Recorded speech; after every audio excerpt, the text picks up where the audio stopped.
If you're new to freelancing or looking to expand your agency, Upwork is a great platform for you to find clients. However, there are some things to be very aware of as you're looking and considering this platform. And today's guest is going to share what they are. Vdovenko runs a very successful agency on Upwork and has been on the platform for over 5 years. He gives you some great insights on how to really find those lucrative clients that we all want as freelancers. But more importantly, he shares some cautionary tales about some things that you must consider before you commit all of your resources to the platform.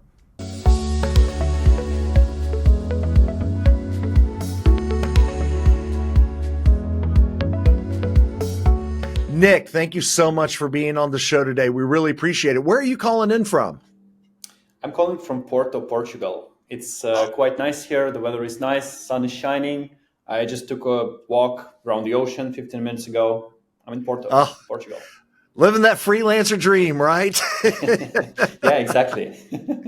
So, you've been on the Upwork platform for a while now. And so could you share just a little bit of your background and history on Upwork? I believe you have an agency that account on there, and you also, of course, do personal work on there. So let's just talk about your background. Sure. Thank you for having me here. It's a pleasure and a privilege to be part of the show. And a little bit of background from my experience. I was doing marketing for the past 8 years, give or take.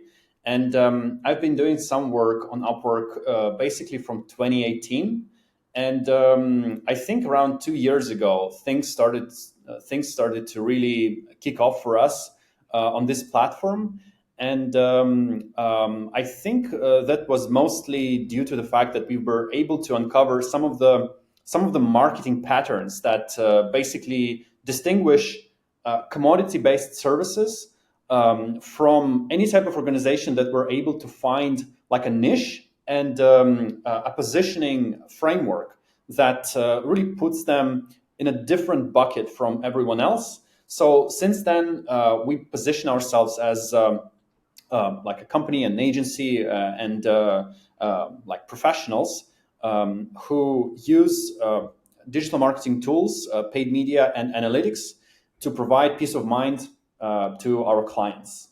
That is basically one of the biggest pain points that we are currently helping our clients to remedy using the tools like Google, Meta, Microsoft, and analytics.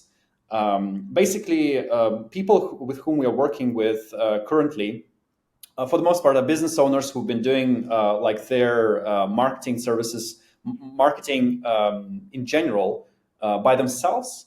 And at some point they hit the ceiling. They no longer enjoy like digging into all of this nuances of navigating these platforms.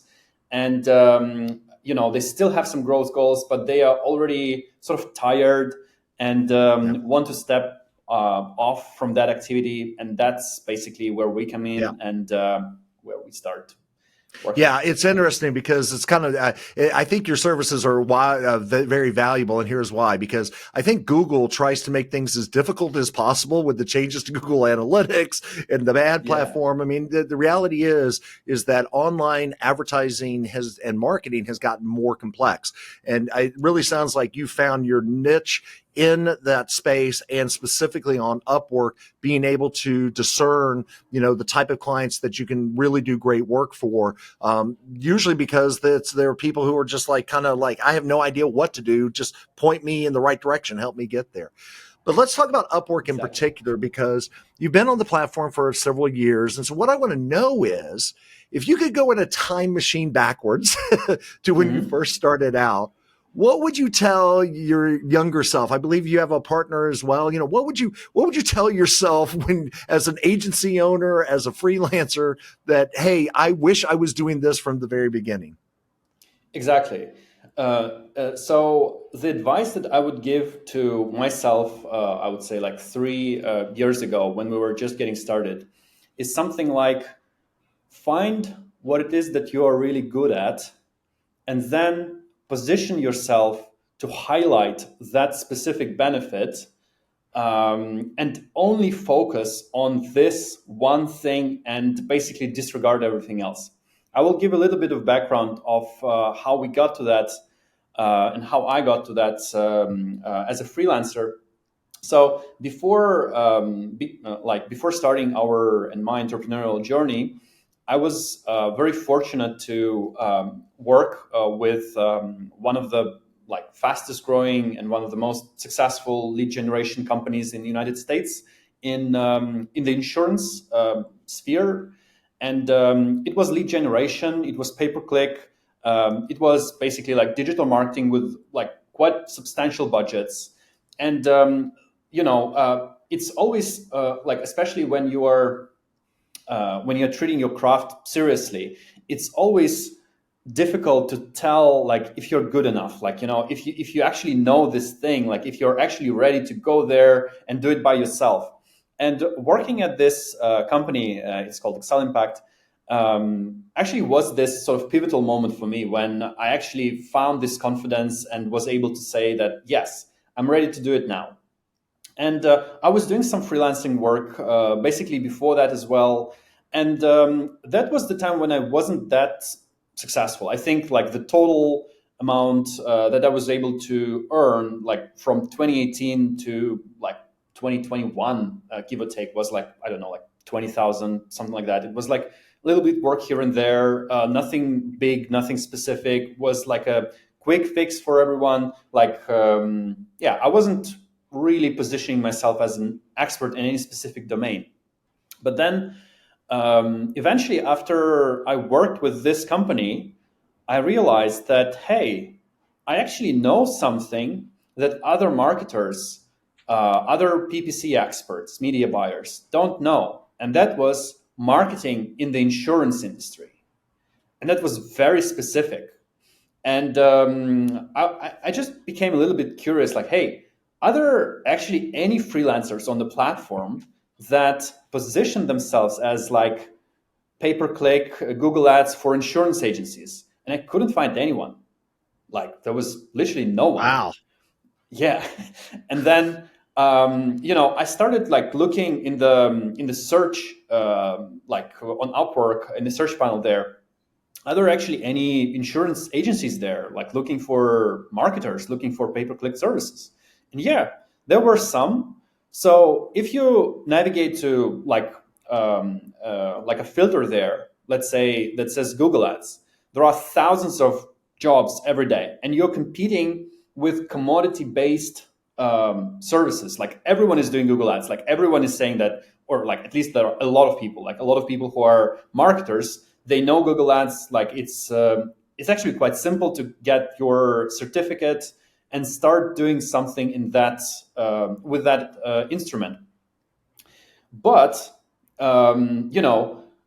very few of marketers have very niche experience in promoting insurance services, and that was the time when things started to really become different for us. That was around 2 years ago. And like the majority of earnings that I have on my profile now, and that the earnings that we have on the agency profile as well, started to occur when we identified that sort of counterintuitive pattern that it's not about the number of jobs that we can apply at a given day or like during a week. It's actually about the quality of our service and the positioning that we have. Compared to the job posting that the potential client is having. So imagine this: before we actually started to position ourselves as like this niche experts in different domains, our response rate was like, I don't know, like around 1%, right? So we were sending like, I don't know, 100 proposals, and we got like one response.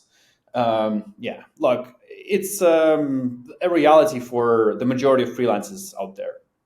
But then, and like you're actually able to send these 100 proposals, right? Like every day there are like hundreds of people who are looking for pay-per-click services.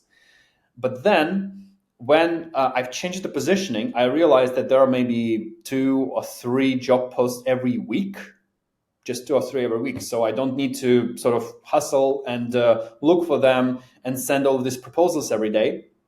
But the response rate became like 50%.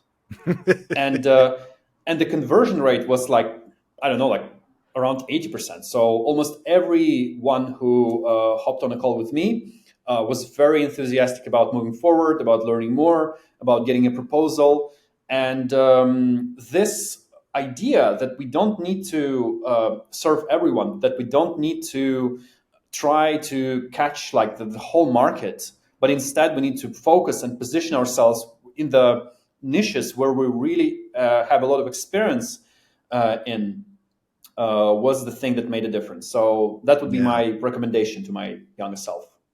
Yeah, I think that is absolutely fascinating because you give, I mean, firsthand account of when you're hyper focused. There are going to be more opportunities to get business, ironically, because you are the only one in the space that actually focuses. Courtney Allen, who we've had on the show, who's done over 2 million on Upwork. I mean, she does one thing really, really well, and she did over 2 million on the platform doing one thing. So I think that's a fantastic piece of advice is, one, be confident in yourself that you can, solve the problems of this one niche, and then position yourself as being in that niche. And then third, just looking for the jobs that are in that niche. I mean, it's just great. I mean, that's wow. It's almost too intuitive to make sense. Exactly. So what else would you give advice for your younger self, or as you are building up your agency on there? Because I think that's also important, that as an agency owner, obviously you do the work, but you have other people that are doing the work. So talk about, from an agency perspective, what would you do different if you were starting your agency on Upwork again as well, besides the niche focus that you have? Right. So I think another pivotal moment for us was when we started charging clients up front. That is also something that not everyone is doing on the platform. And there are different ways of going about this. Like some people basically ask clients to put the money in escrow. But what we are doing, we are actually being very explicit with clients that we want the funds to be available basically at a certain date. So whenever they are funding the project, they are also releasing the milestone as if they were working with like a normal agency or vendor. It's actually a common practice, and it helps you as a business owner, as a freelancer, to get cash flow faster, because Upwork actually holds this money like for 5 days for fixed price contracts. And I don't remember exactly the number of days that they do it for hourly contracts, but you don't get them immediately. And having this money basically upfront helps you build a little bit of resilience, and it also, it creates like a healthy relationships that you could have with clients. So doing that was really a good decision, which was not which didn't actually come to us lightly. It was a hard thing to do. It was a hard thing to first persuade ourselves that it's actually a good idea and it's a good thing to have, and then having these conversations, like uncomfortable conversations with clients at first, that hey, this is what we want, this is what we ask you to do. And when you are doing this for the first time, it feels a little bit more nervous than it probably should. But eventually, it actually brings you more confidence, and it brings you more good than anything else. Yeah. And along with that, go ahead. No, I think you just said something, though, that was really important, which is confidence, right? I mean, if you think of the things that you came, we shared so far together, is that first you had to have the confidence in your skills, right? Then you Right. had to have confidence that you could solve the problems of a specific industry, right? And then you had to have the confidence that you are worth the money that you are charging, right? And Right. that it is worth them to do it up front. And I think that's such an important point that a lot of freelancers, especially when they're getting in, because they don't Yeah. feel that confidence, right? They underprice their services. They take anything that is available to them. And we all go through it. I mean, that's the other thing that I've really found in this discussion and others.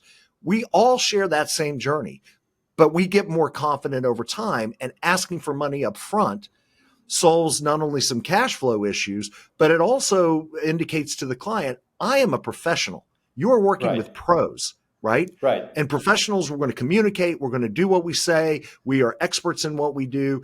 That confidence that you project is something that you should be charging for. Exactly. That is spot on. And it's hard to get this kind of confidence when you are just getting started, that's for sure.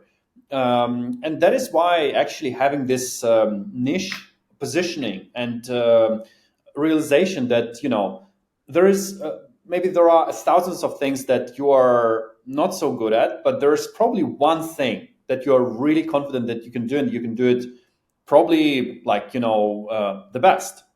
And if you found this thing, you can project that confidence, and you can actually bring a lot of value to clients, and to yourself as well. But another thing I think, which was very important to us, was this realization that we actually don't need to accept every opportunity that comes our way. And we need to say no more often than we are saying yes, for a number of reasons. First of them is obviously the one that we already discussed. You need to be good at what you're doing. You need to be confident in the fact that whatever you are producing will bring value to the client, to the person with whom you are communicating. And a lot of the times, people come up with very vague, um, job posts. They don't really know what it is that they want, and that is fine. But as long as you know, as long as you realize that, hey, maybe this is a little bit of a stretch for me, maybe I'm not that sure that that specific problem is something that I'm comfortable solving, or a client may have unrealistic expectations, and while you're speaking with this person, you getting a sense that, hey, yeah, maybe he will change his mind. Maybe he will be like, acting normal. Maybe he will accept that that will not work, like after it gets started. So some people are desperate. Like when they're just getting started, they are trying to say yes to everything, because there are so few opportunities like coming their way. So anyone who is accepting a call request, is a potential client. So you're trying to say yes to everything. And that was actually something that was a mistake. And when we realized that there are few things that we are really good at, and we started saying yes only to them, that was also a pivotal moment that, helped us have relationships with clients that last longer than a year. Like our average lifetime is around 16 months with clients, which for like agency-based business like ours is quite unusual. And also keep in mind that our agency is just like 3 years old. So basically around a year and a half ago, we've uncovered that thing. And since then, we are basically, focusing on that. Excellent.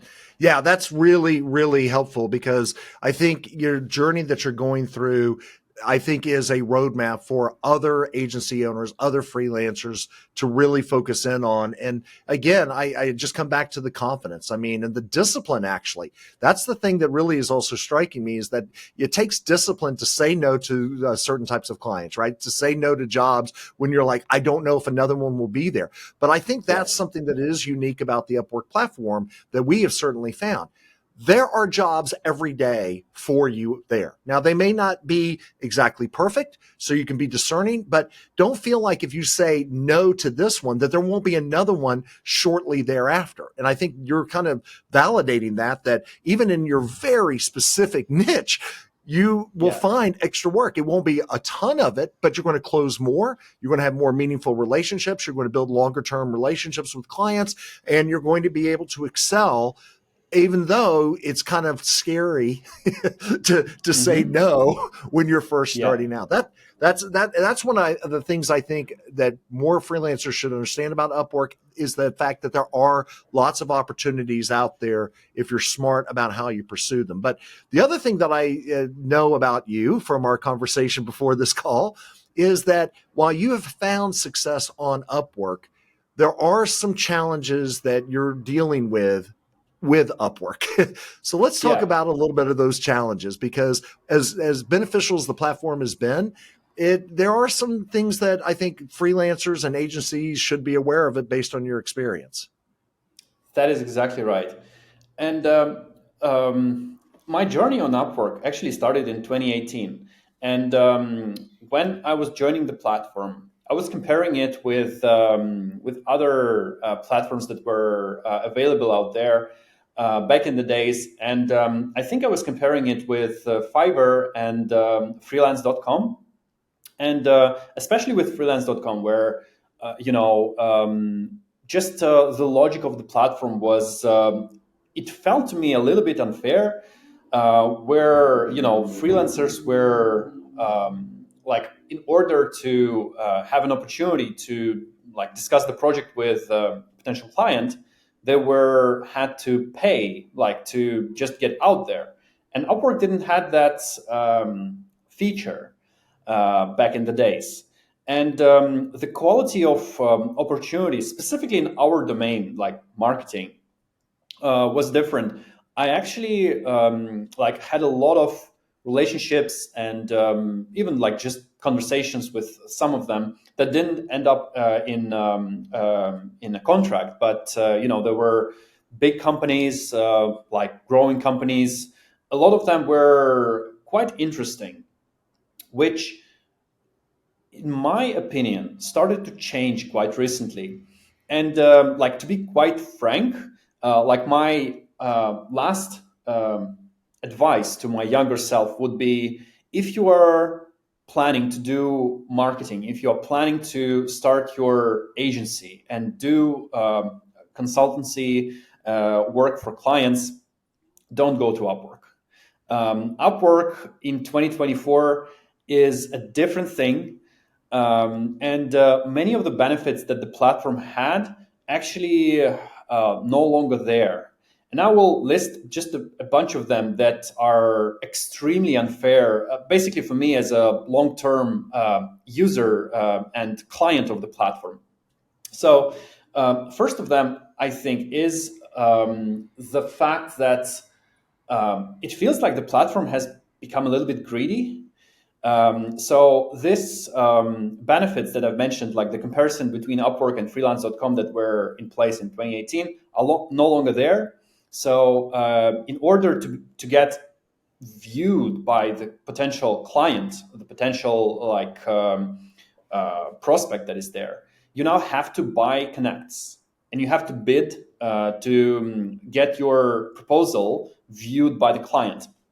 And now, like, for decent opportunities, you have to pay like something like $10 to $15 per bid to get in the top position.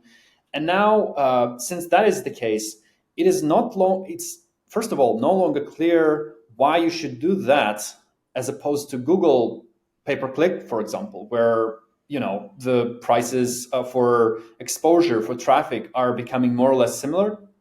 But then there was another thing.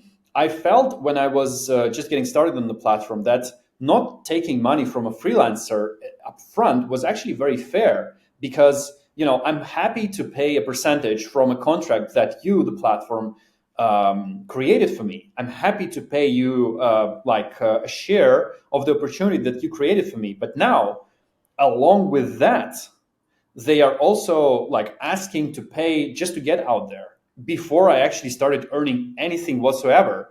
We are no longer in a position when we are just getting started. We have a marketing budget, we have operations and cash flow to actually make that happen. But if I were just getting started, that would be challenging, to be frank. And another thing was for us that since recently we uncovered that these longer term opportunities are the ones that we want to focus on. And up until recently, it was working quite well for us. Upwork was charging just 5% for long-term contracts after a certain amount, that was fair. That was the reason why we thought that we can sort of neglect other sources of client acquisition, because eventually 5% is something that we can live with. But then the platform last year, they decided to just increase this percentage like two times, from 5 to 10%. So for the long-term contracts that we had, we now just have to pay 2 times more, 2 times as much, and getting nothing in return, zero. Yeah. And I mean, if I'm happy to pay for services, I'm happy to pay for something of value, but it was just like, hey, now you just have to pay us 2 times more, and it's going to happen like from this year. So, and I think the most important like component of that I didn't realize also up until recently is that building your goodwill, building your like reputation, and building your business on this platform is like building your house on someone else's land. It just so happened that I'm like, even though like that throughout my whole career, I was working with the United States, with a client from the United States. I know this market. I love this market. I love the people. I love the culture. But I'm a Belarusian national. I was born in Belarus, even though I like now live in Portugal. But it's like a small country in Eastern Europe, like few people know of. But at some point, there were like some political things, and Upwork decided to, restrict the access to the platform to people of a certain nationality. Even though I was living like, in a different place when this happened, like a couple of years ago, 4 years ago, well, no, I think 2 years ago, they just restricted my access to everything I had there. And imagine, like, for example, you are living the dream somewhere, I don't know, like on Bali or whatever. You've built everything on this platform. And let's say at one point, the platform decided that, I don't know, like people of certain nationality are no longer welcome there. They just don't want to like work with you anymore. And you have everything there. So you are trapped. And you can't transfer that. You can't take it with you.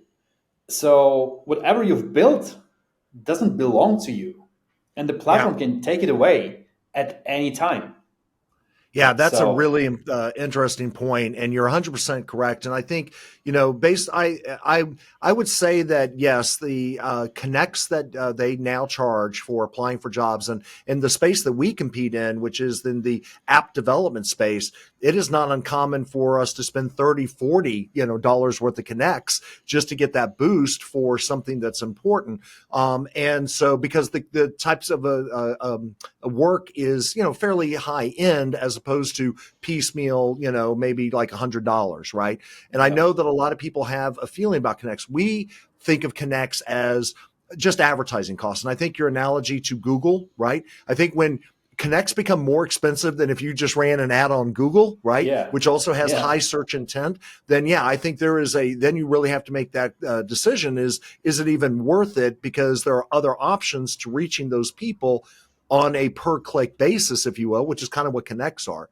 I also think you make a really valid point that you are building a business on someone else's real estate. And just like any tenant, they can kick you out for whatever reason, whether it's because they don't like your country anymore or they just don't like you. And I think what you're really indicating is that, there is a cost of doing business there, but Upwork shouldn't be your only channel. right? I mean, I think that is probably the other big takeaway from our conversation is that there are some true benefits to being on Upwork. But for the negatives that you point out, it shouldn't be the only channel for your agency in acquiring work. There's great opportunities on LinkedIn. I see a lot more activity with people on LinkedIn out there. So I think you really give some caution to anyone that's thinking that they could set up an Upwork shop and retire. No, you may get started there, but you may want to be really thinking about where else to pull in additional work, even though there are ongoing opportunities. But if they cut you off, well, you got other channels that are working for you. Yeah. And the fact that they just decided to double their commission, I think that can happen again. Like whatever you are comfortable with now, with connects, with the percentage of the contract that you're paying, they can easily double that like tomorrow. And what else can you do? Like you've invested all of your time, like all of your effort to have all of this like recognition on the platform. But then you just have to pay twice as much as you did. Right. And that's right. And I think at the end of the day, you give a very good cautionary tale on what factors to consider. So Nick, thank you so much for being on the show today. How do people reach out to you? How do they connect with you? Because, and by the way, I want to give you a compliment. I love your website. I think your website is really well done. And I love how you put together, you even have a cost finder on there so you can kind of put in things. So tell people how they can get in touch with you. So I think the best way to get in touch is either through the website nn.partners or through my LinkedIn. You can find me by Googling 𝗦𝗨𝗠𝗠𝗔𝗥𝗬. And the first we'll put it in the show notes, so don't worry. Yeah. So LinkedIn and the website are two best places to get in touch with us. So thank you for having me on the show. Absolutely, Nick. I really appreciate your time. Thank you again. Thank you for watching the video. And if you're not already subscribed, please go ahead and subscribe to our channel here. More importantly, if you found it useful, please share it with your friends. And one more thing, if you're looking for some great tools to help you succeed on Upwork, go check out 𝗦𝗨𝗠𝗠𝗔𝗥𝗬. We think you'll like it.